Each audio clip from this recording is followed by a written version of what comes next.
पाहुयात पुढची बातमी। गॅस टंचाईची झळ आता पुण्यातील गॅस दाहिन्यांना देखील बसू लागली आहे। गॅस टंचाईमुळे पुण्यातील स्मशानभूमीतील 22 गॅस दाहिन्या तात्पुरत्या बंद करण्यात आल्या। त्यामुळे विद्युत दाहिन्यांवर अंत्यसंस्कार केले जात आहेत। भारत सरकारच्या पेट्रोलियम आणि नैसर्गिक वायू मंत्रालयाच्या 5 मार्च 2026च्या आदेशानुसार प्रोपेन तसंच ब्युटेनचा वापर घरगुती एलपीजीसाठी प्राधान्याने करण्याचे निर्देश देण्यात आलेत।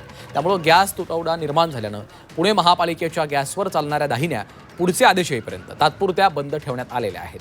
वैकुंठ स्मशानभूमीतील 3 गॅस दाहिन्या देखील बंद राहणार आहेत। नागरिकांच्या सोयीसाठी 5 विद्युत दाहिन्या सुरू ठेवण्यात येणार आहेत। दरम्यान या कालावधीत नागरिकांनी सहकार्य करावं असं आवाहन महापालिकेनं केलेलं आहे आणि याचाच आढावा घेतलेला आहे आमचे प्रतिनिधी निलेश खरमरे यांनी। इराण इस्रायल युद्धाचा फटका आता महाराष्ट्रातील अंत्यविधी होत असलेल्या गॅस दाहिनींवर या ठिकाणी होताना आपल्याला पाहायला मिळतोय।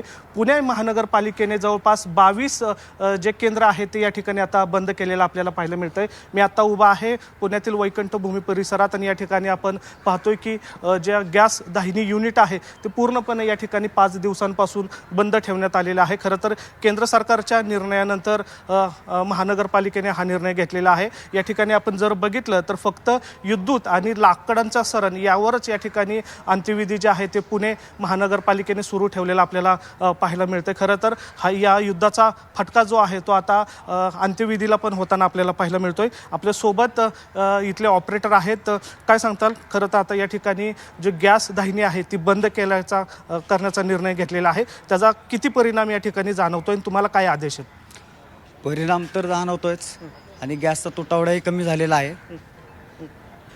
आदेश काय दिलेला आहे तुम्हाला? आदेश असा दिलेला आहे की जे आम्हाला गॅस पुरवठा जी कंपनी एजन्सी आम्हाला पुरवतीये ती कंपनी सध्या आता केंद्र सरकारच्या निर्णयामुळे गॅस पुरवत नाहीये। त्याचा परिणाम म्हणजे काय, ॲक्च्युलीमध्ये काय झालं की घरगुती गॅस कमी नको पडायला लोकांना, त्यामुळे त्यांनी हा निर्णय घेतला। पुढचा आदेश येईपर्यंत ह्या ज्या गॅस पुढचा आदेश येईपर्यंत आम्हाला महानगरपालिकेच्या नियमानुसार चालवावं लागणार आहे, कारण की महानगरपालिकेने पण जी आर काढलेला आहे तसा की जोपर्यंत केंद्र सरकारचा निर्णय येत नाही की पुढचे नाही का काय म्हणतात ना की केंद्र सरकार जो आदेश देत नाही तोपर्यंत पुढचा निर्णय महानगरपालिका घेऊ शकत नाही। तशी आता इथले किती युनिट बंद आहेत आपले फक्त 3 युनिट आहेत, माझ्या मागे या 3 दाहिन्या आहेत त्या बंद आहेत, पण आपल्याकडे इलेक्ट्रिकच्या 5 मशीन आहेत, तिथे आपण शोधन करू शकतो। व्हिडिओ जर्नलिस्ट नितीन सांबोरसह निलेश खरमरे, झी मीडिया, पुणे।